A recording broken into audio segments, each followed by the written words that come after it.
Well, as we did in the Desert Hill Social Center, I'm going to start. Welcome this morning to the GBR Forum Club. It's a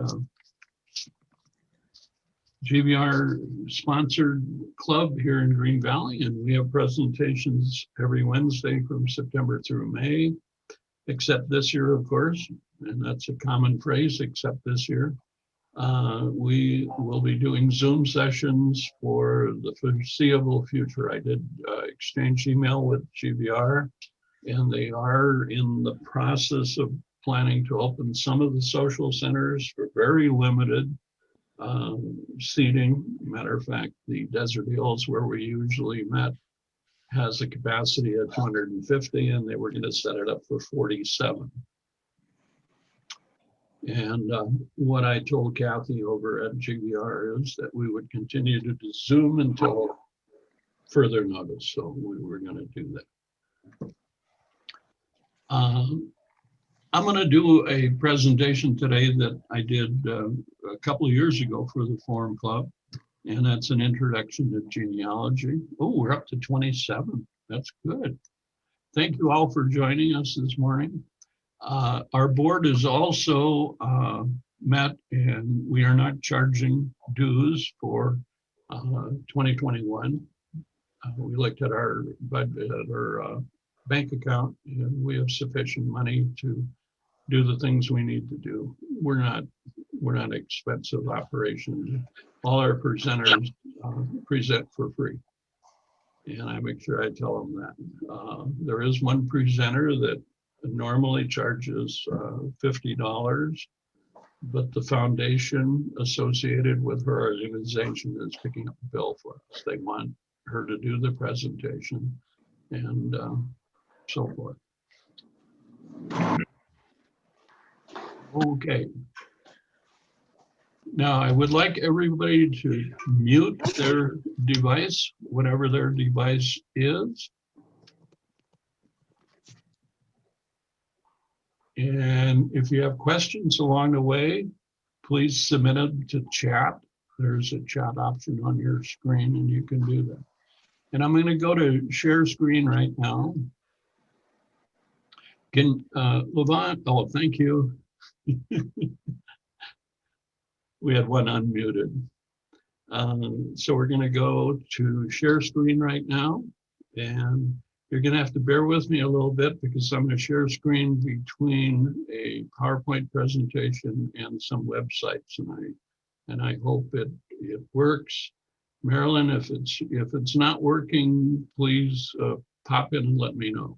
Marilyn is one of our board members. So I'm going to go to my share screen, and you should now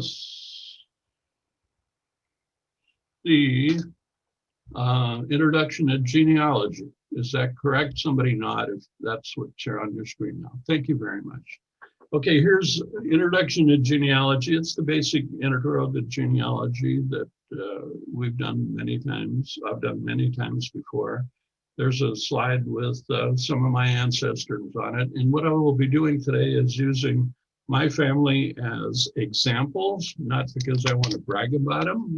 We're an average family, but you will at least see what you can find. Plus, you will know what's available, okay? So how do I get started with this whole thing? That's what you want to know.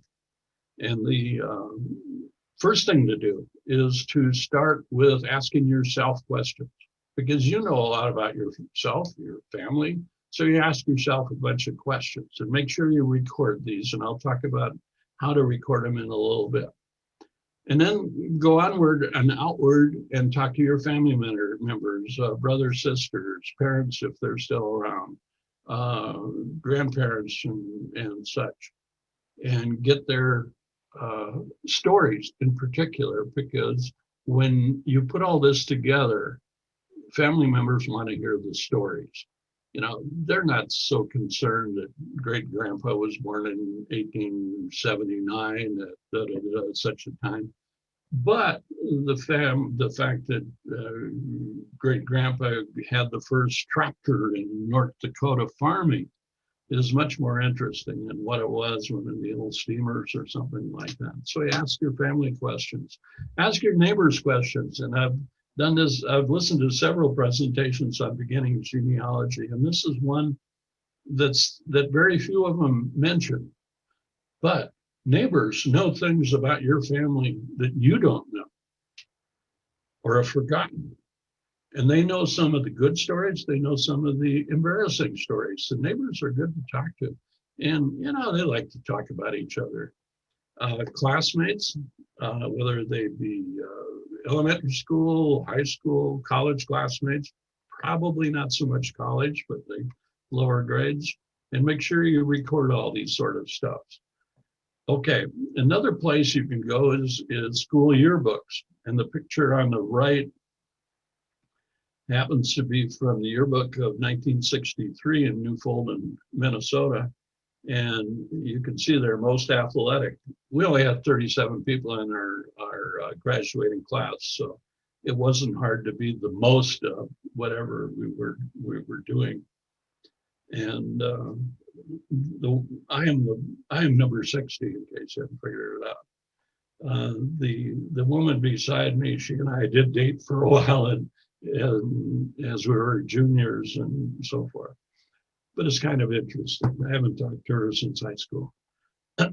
Bibles have always been a source of family information where people write down information of their families and so forth. Diaries are also very good. There is a family back in Minnesota that was one of the first families to settle there. Matter of fact, they built the first permanent house in the county.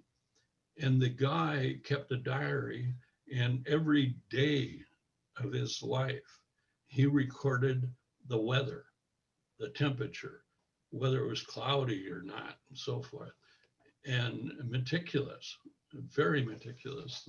The guy also was an experimental farmer, and he did a lot of things where he brought in grains and fruit trees that you would not normally consider growing in northern Minnesota.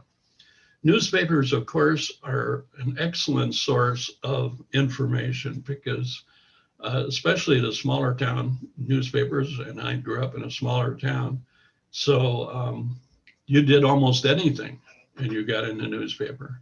Matter of fact, there were often reporters that would what I call collect gossip of the community and put in the paper. Mr. and Mrs. Olson went over and visited Mr. Johnson for 7 hours on whatever, that kind of stuff. County and city centennial books are also really good. And I'll show you a couple examples of that. If you're not familiar with them, at least in the part of the country I grew up with, at 100 years, 125-year existence kind of things, counties and cities would put together centennial books and would often have family histories in them. If you could find them, they're certainly worth getting. And again, record your findings. This is from a newspaper, a small town newspaper excerpt. And again, it's from my family, and you may be able to read that unless you got a real small screen. When Mrs. Gass came into this country, America secured another inhabitant that was most worthy to enjoy the blessings of liberty.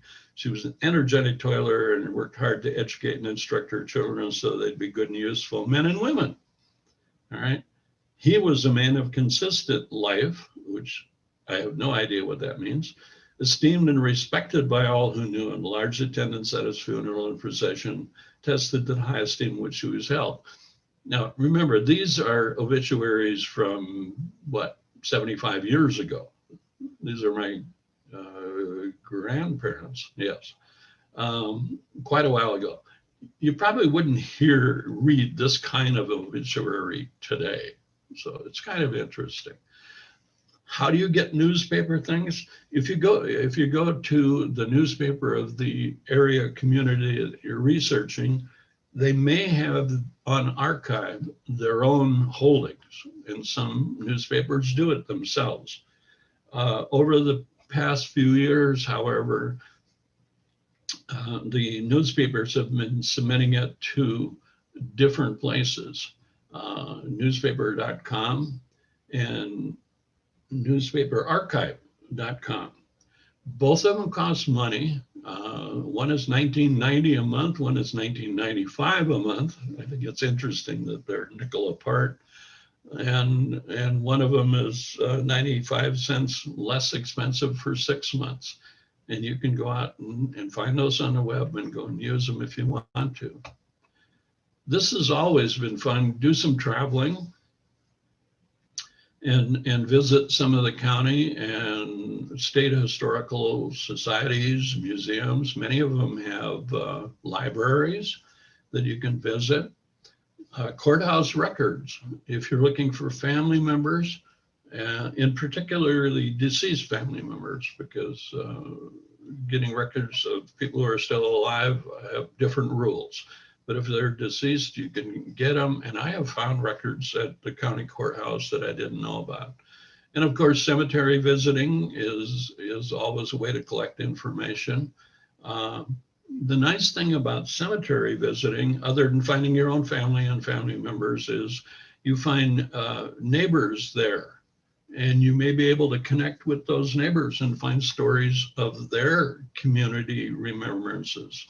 Public libraries, including the Pima County Library right here in Green Valley, are really good resources. They have access to some of the online family history sites that you can go and do.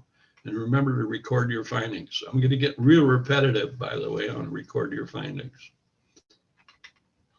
When I went to the Argyle, Minnesota Historical Museum, on display on the left-hand side was the butcher block of my grandfather's butcher shop with the ancient cash register. And if you look closely at the block on the right, you'll see a little curvature in there. That's where they cut the meat. It was really, really fun to see that. It came right out of the butcher shop, which closed in the 1940s, if I remember correctly. They also had a little flyer for a guest orchestra, and that included some of my relatives. They would play for barn dances, for other events in the community. Historical societies have these kinds of things. Courthouses. Courthouses have records such as this, which is the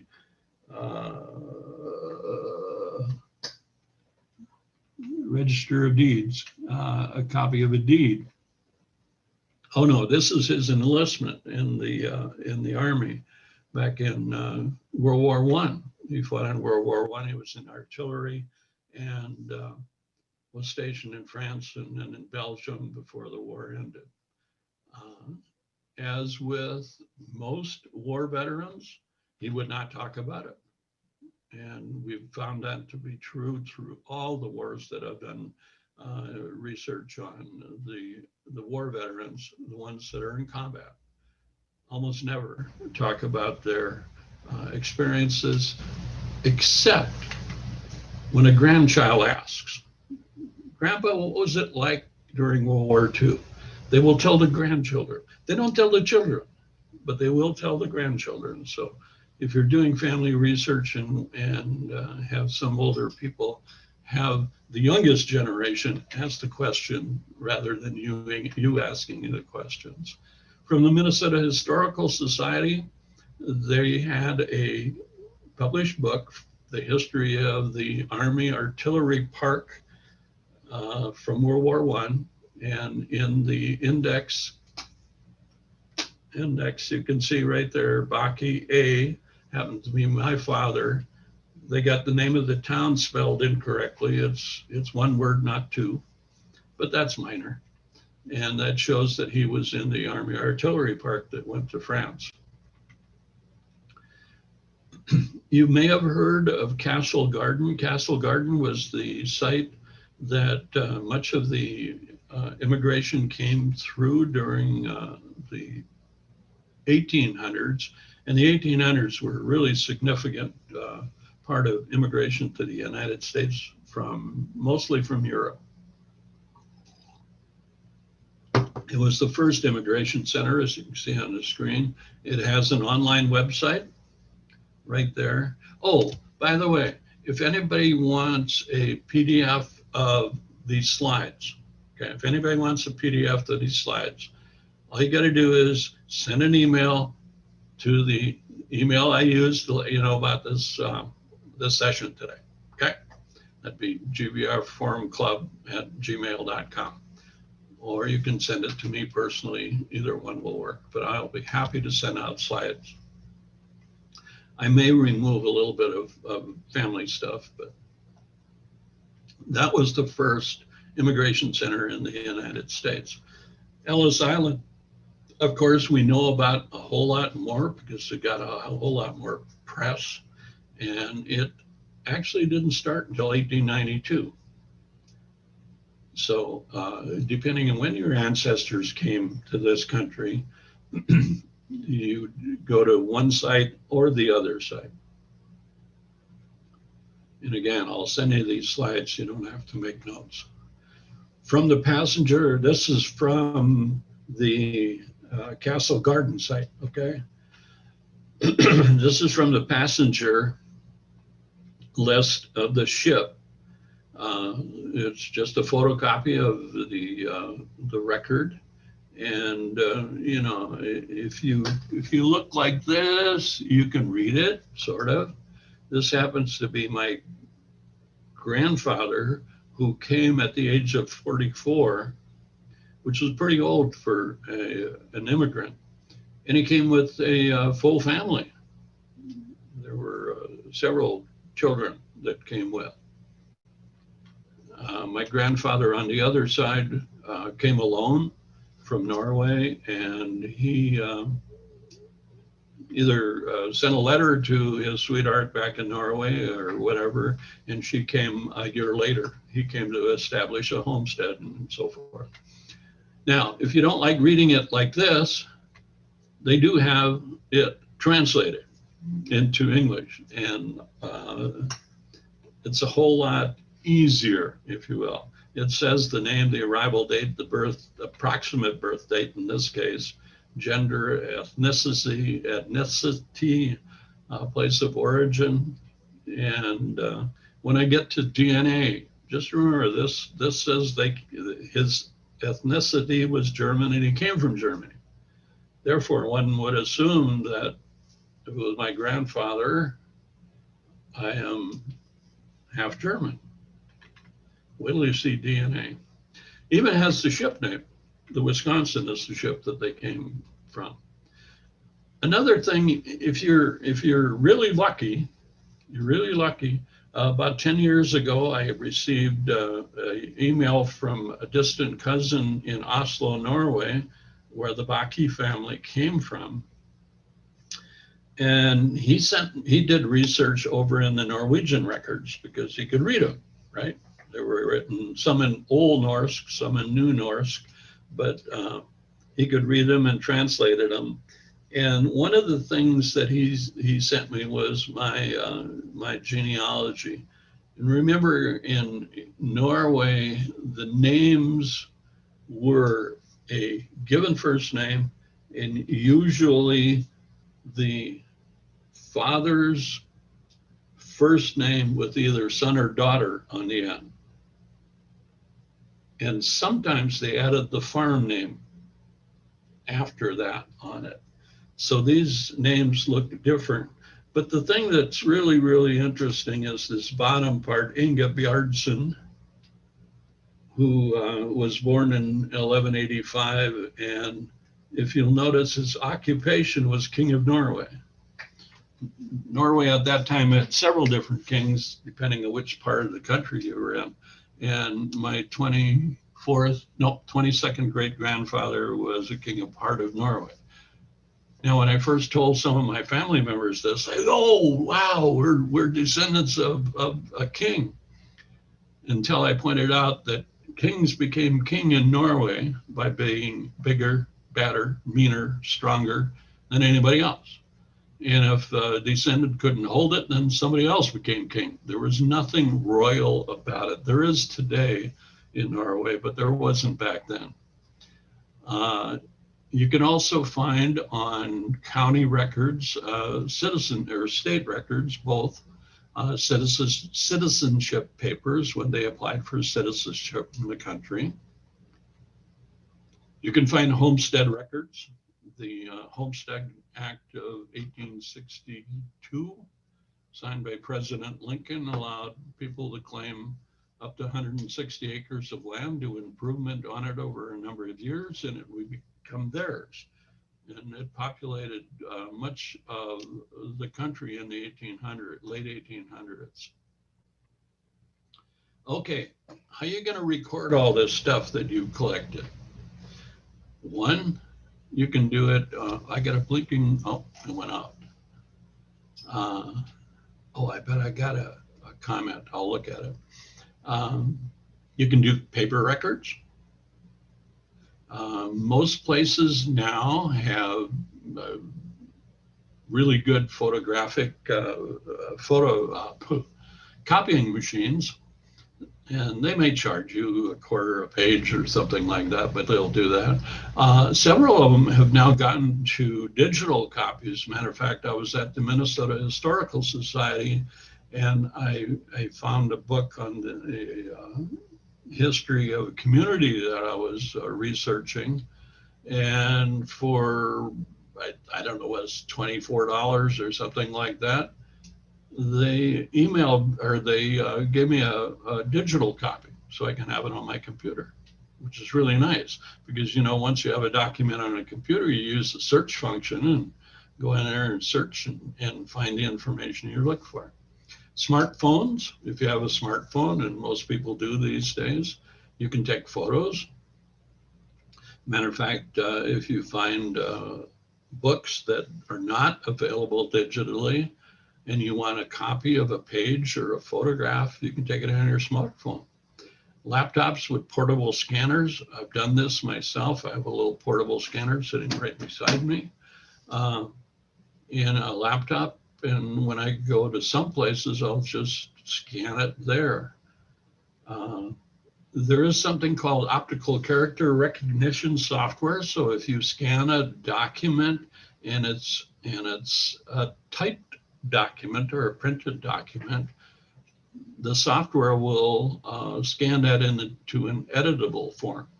And you could put it in software such as Microsoft Word or something like that. Remember to back up everything you do, okay? And the backups really should be stored somewhere else. In other words, don't put your originals in a file cabinet, drawer A, and the copies in the same file cabinet, drawer B. If you have brother, sister, children, have them keep the copies. Now, some of the places you can search online for information are free, and I'm going to talk about those for the next couple of minutes. The National Archives, which is a very good site to go to, it has research starters, beginner research help out there. Like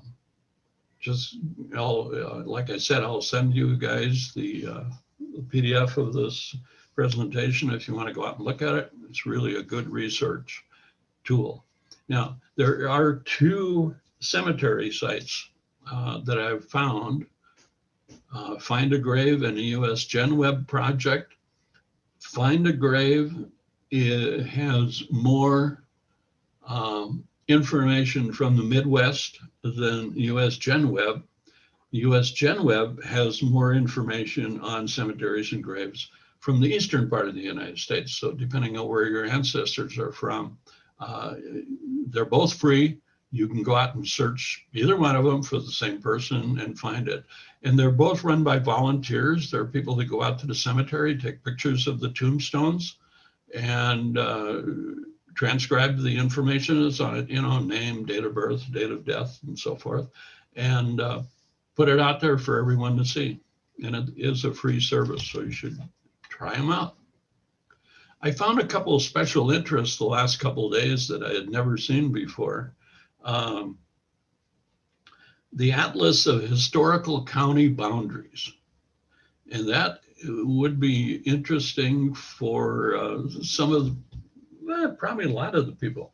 And I'm going to use Minnesota as an example because I know that the best. When Minnesota became a territory in the United States in 1849, the territory extended all the way to the Missouri River, which is about halfway across North Dakota and South Dakota. So it included part of the two states in North and South Dakota.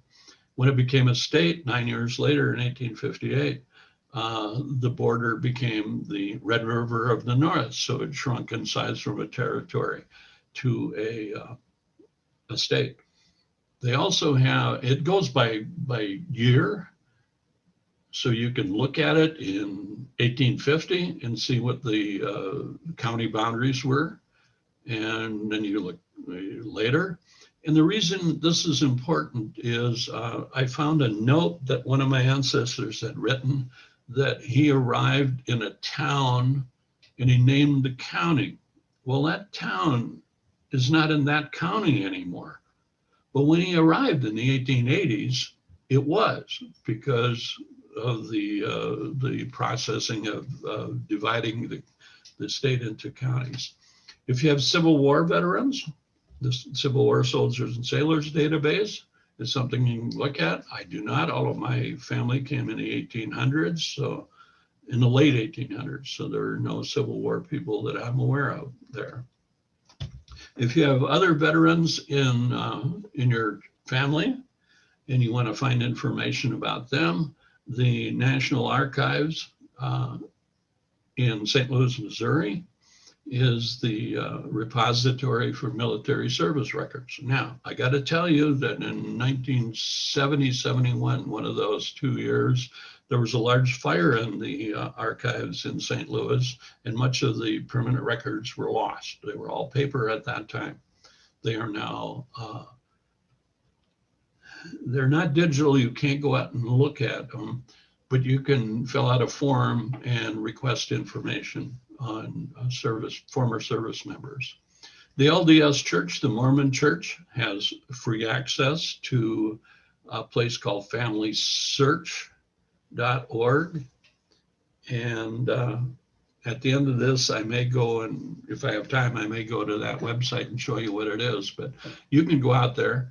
You must create a login. It is free, but you must create a login, and you can store your family tree out there on login.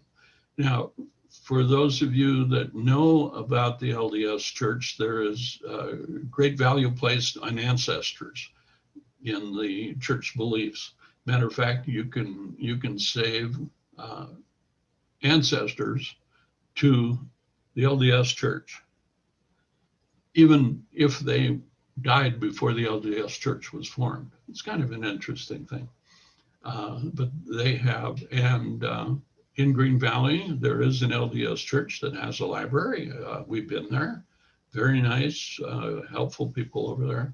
But this is accessible on the web, of course, because it has a link. There is a mobile app for it if you want to put it on your tablet or your phone when you go there, either for Android or Apple. And as I said, there is a local LDS Church here in Green Valley.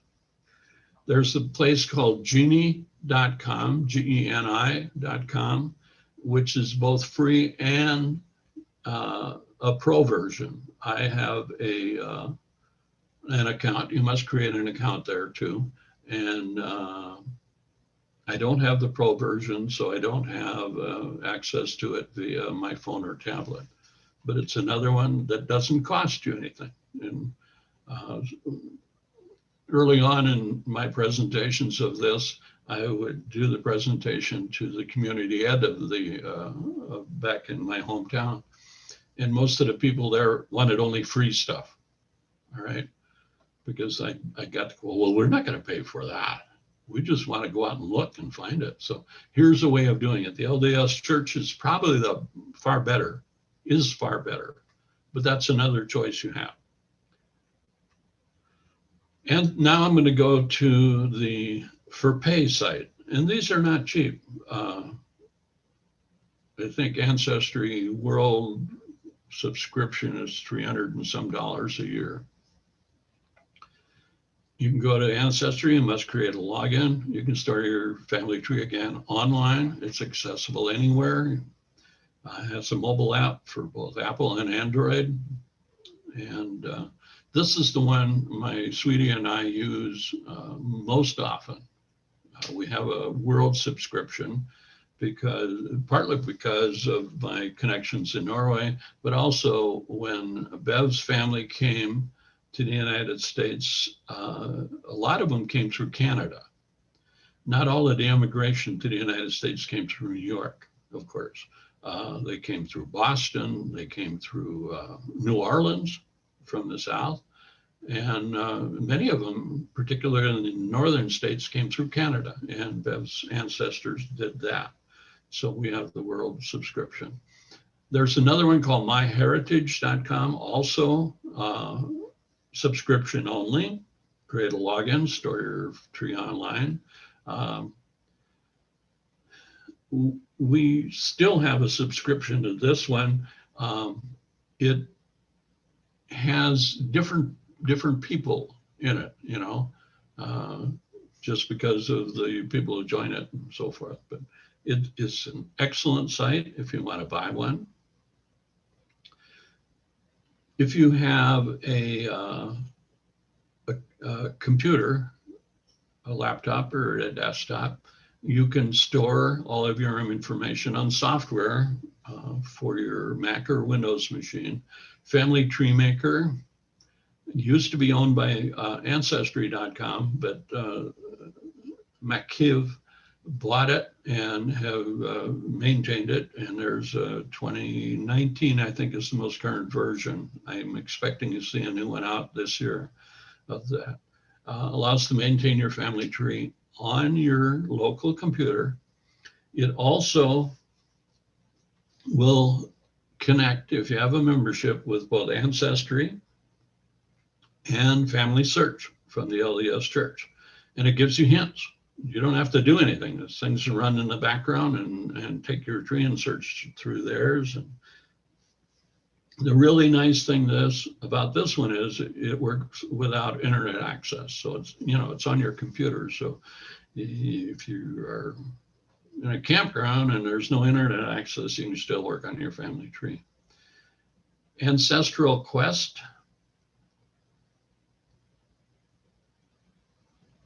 It's both free and purchase, and it comes from the LDS Church. It goes and finds hints from Ancestry and Family Search. It is similar. You put it on your machine. I have tried it out. It's okay software. It's not the greatest. Family Tree Maker is far better. Then there's Family Tree Builder, which is from myheritage.com. The software is actually free, so you can download it and put your information in there, even if you do not have a subscription to MyHeritage. It is a very robust software. It is comparable with Family Tree Maker. What you have to do, and I made this mistake of using both of them at the same time, and you get yourself in real trouble. Because you use one software and you find some people and you put it in that software. You go to the other software and you find different people and put them in there. All of a sudden, they're not in sync anymore, and it's difficult. So you have to choose one or the other. But both of them are very good. You can do DNA with several different places. Very, very popular, and you can get connections to families and others. And here is, I did the DNA, I think this came from MyHeritage. Anyhow, this woman says my name is, and I have two brothers. They were born in Thief River Falls, which is the place I was born. And they moved to California in '56. Her mother's name was Thunheim and so forth and so on. Well, I went on in my family tree, and one of my great uncles married Thunheim, and I shared that information with her, and she said, I thank you. It brings joy. No, it brings tears of joy to hear from you. You know, this is kind of rewarding. So that is what you can get out of DNA connections. Matter of fact, the Thunheim, he'd be what, great grandson, is now a federal judge in the state of Minnesota. He and I went to school together. He succeeded far better than I. Heck of a nice guy. DNA testing, there are 3 different areas of DNA testing. I am not a DNA testing expert. My sweetie Bev is much better than I, so I'm going to just tell you that those are available. If you want to know more about it, you can find out more. Okay, now I'm getting to the part where my mother's family apparently came from Germany. All right, and I say it that way. It came from Germany because the ship records show they came from Germany. I can find records of them having lived in Germany. So I figured I'm half German and half Norwegian. Matter of fact, my kid brother Larry and I traded many years ago. I traded my half of German to him, so he became 100% German. I got his 50% Norwegian, so I became 100% Norwegian. And great debate on which got the better part of the deal.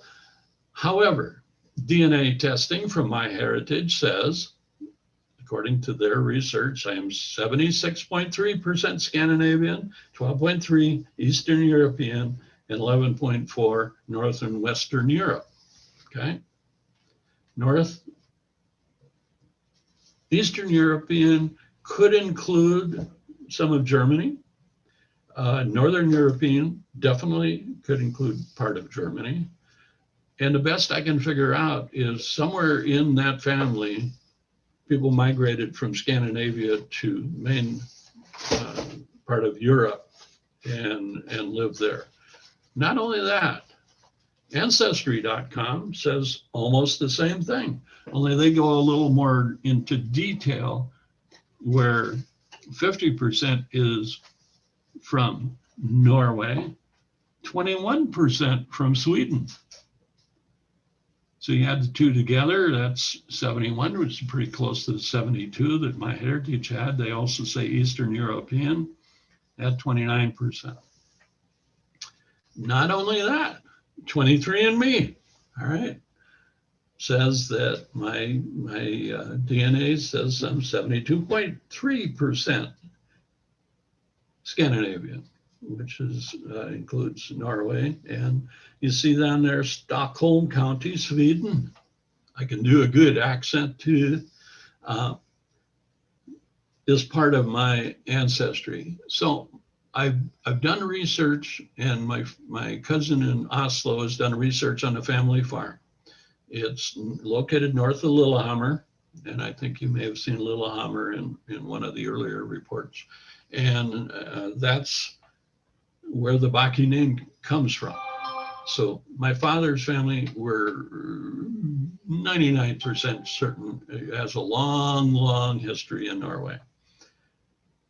My guess is, and I haven't found proof of this, that on my mother's side, someone from there migrated from Sweden.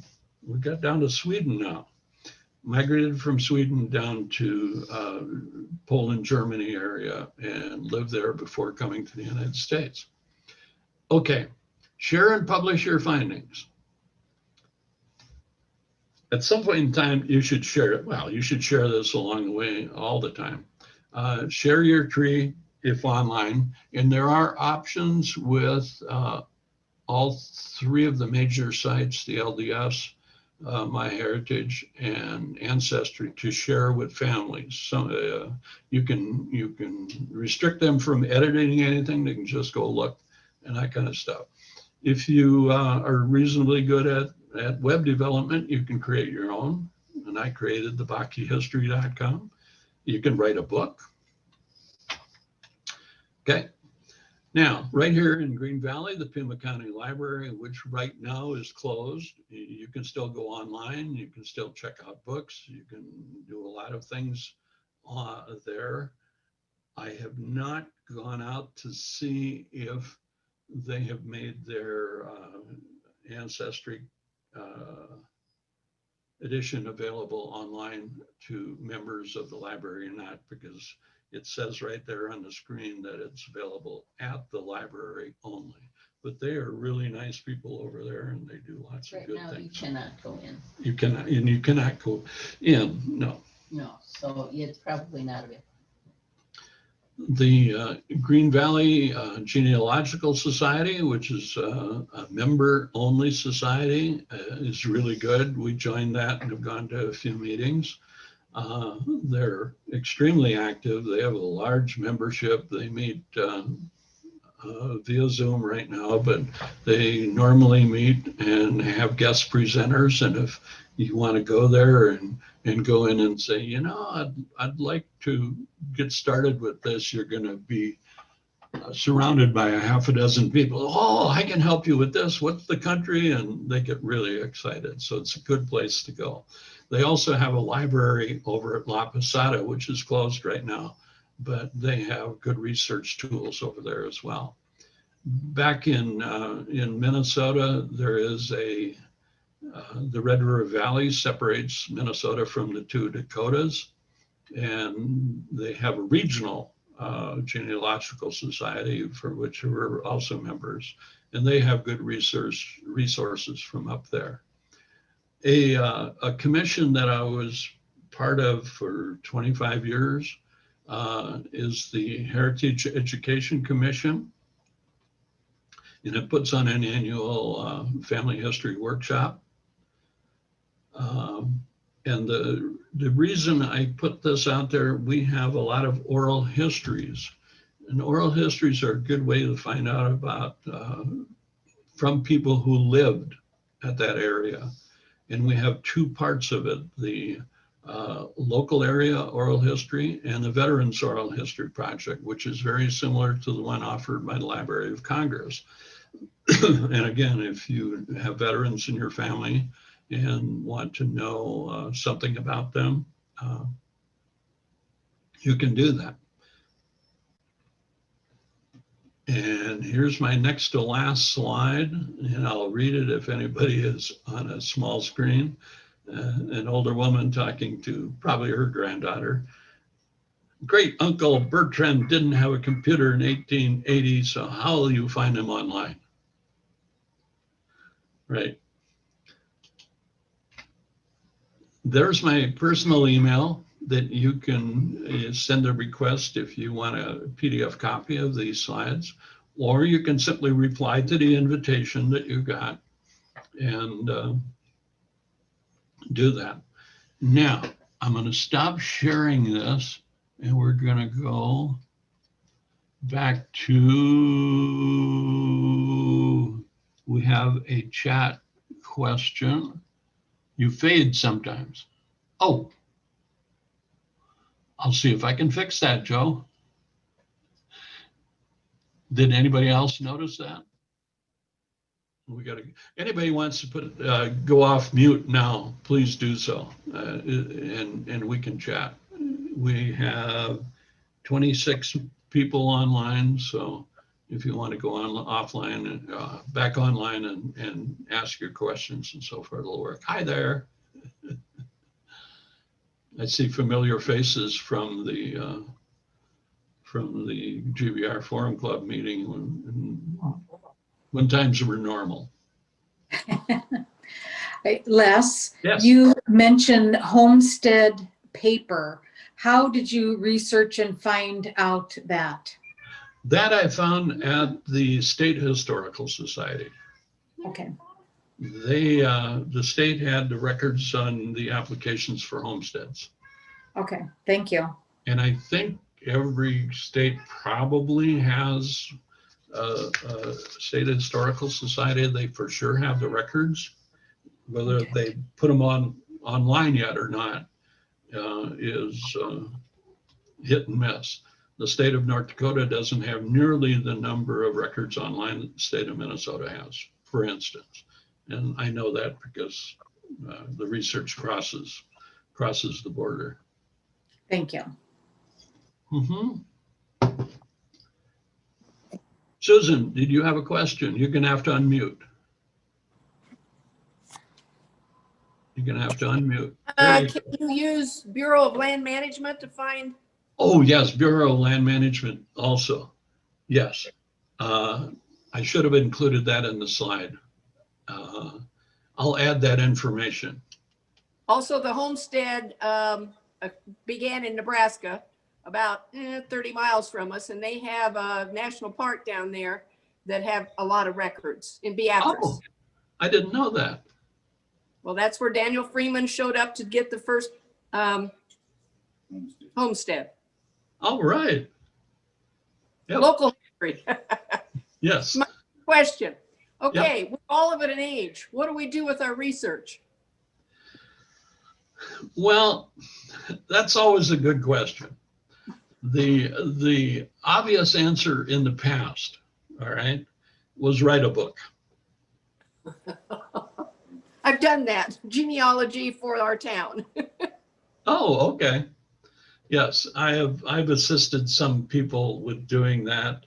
I refuse, I will not do the writing for them. I will not do proofreading for them.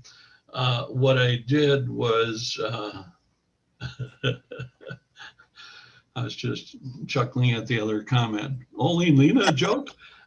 Anyhow, what I did was help them insert photographs into the stuff, because I'm a computer guy and I do that kind of stuff fairly easily, and I would crop the photos or if needed and just insert them in there.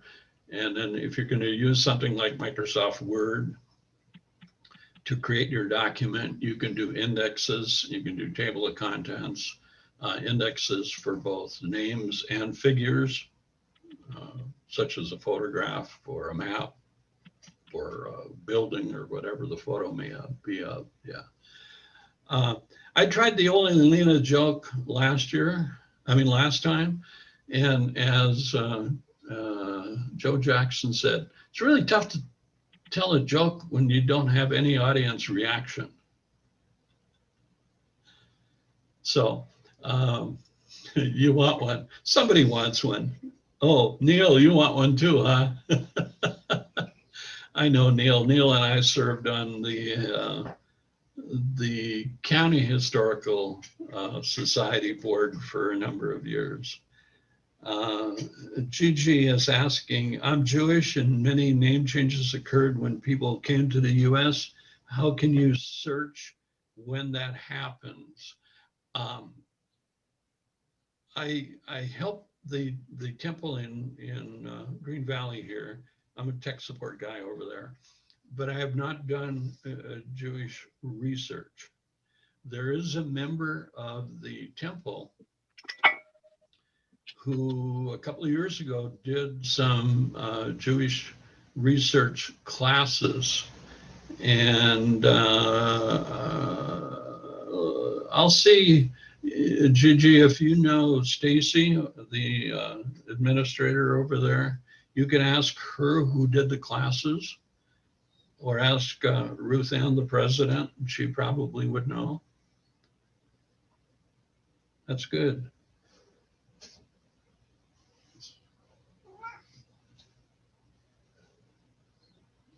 Anything else that anybody wants to ask? The Bureau of Land Management, I have used that site, and I really apologize for not including it in the presentation.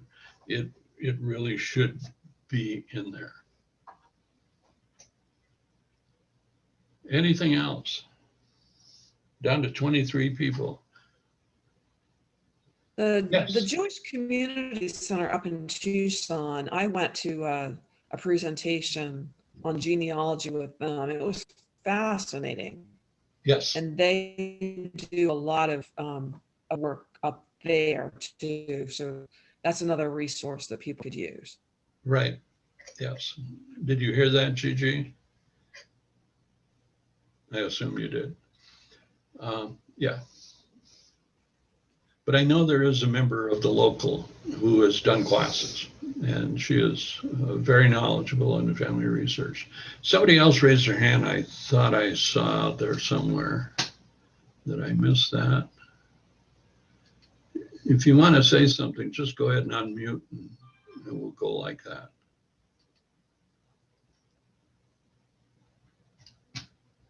Les, how much time do you think you've invested in this project? What, the presentation today No, or the total project? The research for your family. Just a while. Oh, man, I'd hate to even guess. Oh, how many years have you worked at it? I started back in the early 1800s. Yeah. I started back in the 1800s. That hair is whiter than I thought.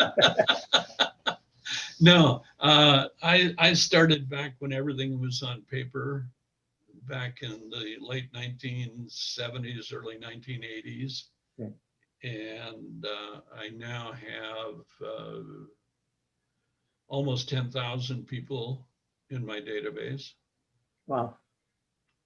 which is not near as high as many places people have. They're in the 100,000 category.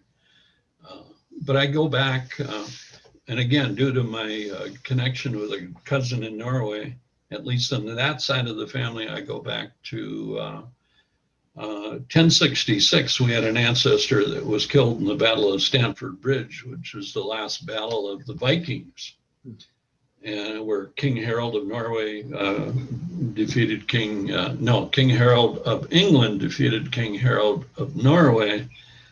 And then about 4 weeks later, King Harold of England had to go to the other side of the country and try and repel attack from William the Conqueror, which he lost. So, yeah.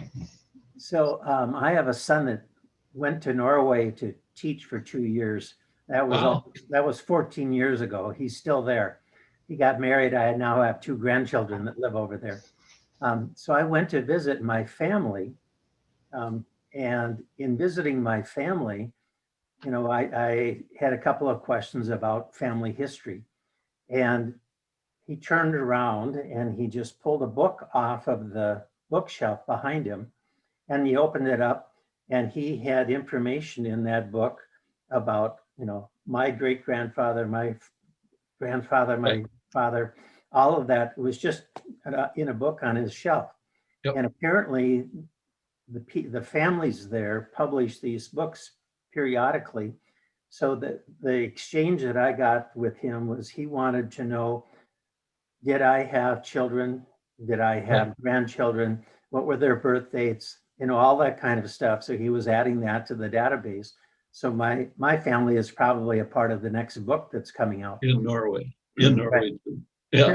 My only problem was, of course, it was all in Norwegian, so I couldn't read it. But my now daughter-in-law, at that time, my son's girlfriend, sat there with me at the table and interpreted everything, read it and explained it to me. Yep. And I was just really impressed, not only with the fact that they're keeping such good records, but the people there are enthusiastic about gathering that information. Yes, very much so. And Norway is one of the countries that has digitized a huge amount of their records. But again, you still have the problem of being able to read Norwegian. Yes. You can use Google Translate a little bit. Yes, that takes a while. The question about what do you do with your research once you're done? I had a couple of suggestions. There is when you publish a book, and not all of us want to write a book. You can share it online with family members, give them access to your tree online at Family Search, the LDS, or Ancestry, or whatever. You can do a website if you want and put information out there if you know how. um, do presentations as much as I do, or help organize family reunions. And when you're at the family reunion, share the information with your family, as I did several years ago, and told them about our 22nd great grandfather who was king of part of Norway, and got them all excited, and then told them the real story that his son couldn't hold it. So it was a one term, one person kingdom in Norway. King Haakon III was the one that replaced him. Any other questions? We're almost at 10 o'clock. We have a session next week. In 2 weeks is Inauguration Day, and it was suggested to me that we not have one that day because people may want to watch TV and the inauguration, so we do not have one scheduled on the 22nd. We do on the 27th. We have David Fitzsimmons, who some of you remember, the cartoonist, political cartoonist from Tucson. He said, "Oh yeah, I can do Zoom." And if you've heard him, he's very enthusiastic about doing stuff like that. And we have some other stuff. We have 2 people from the Tucson Museum of Art. One that I think should be interesting, the title is, "Do You See What I Hear?" It's a correlation connection between visual art and audio art, music and paintings. And we've got Know Your Local Lizards coming up, several other things. So we're trying for a variety. And again, if any of you out there know someone who does a good presentation, we can do that. Okay, thanks. I'd be interested in a meeting next week. You may lose members if there is not something each week. Okay, Bruce, thank you. I'll see what I can do. I'm not worried about our numbers. If we got 27 today, if we get 15 next week doing something, would anybody, I'm going to ask this question. I have always had a real interest in the mountain men of the Western United States. You know, the guys that went out there and did fur trapping, fur trading, actually discovered the West, the rendezvous that all took place out there. I've got about half a presentation of that done. Would anybody be interested in seeing and hearing that, or you're tired of me talking? No, that would be great. Okay. Yes, mountain men and scoundrels. Thanks, Mary. Okay, like I said, I've got it about half done. And it's been an interest of mine for a long time. There's some awesome stories out there about guys getting left for dead and surviving and going back and wanting to kill the people that left them. So just a little thing. I'll see if I can get that done. Okay. That We would reached 10 o'clock, and as you remember from the in-house presentations, I close it at 10 o'clock. So thank you all for coming in today via Zoom. Thank you, Les. It is being recorded, and I will put it out on the website probably yet today. I have to help the temple. I volunteered to help the temple this afternoon to show a movie entitled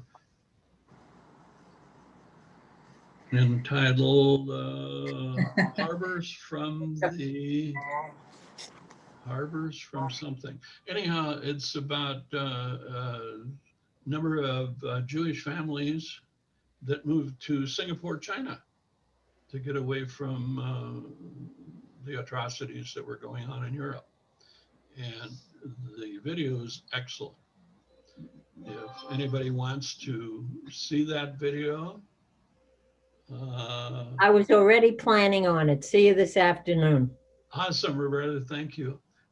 If you want to join it, I'm the moderator. That's all I am. And we have one of the members who's going to talk about Singapore afterwards. If you want to see it, it's at 1 o'clock today. Simply send an email to GVR Forum Club where you got the invite, and I'll send you the link connections. Okay, see you all next week. Thank you.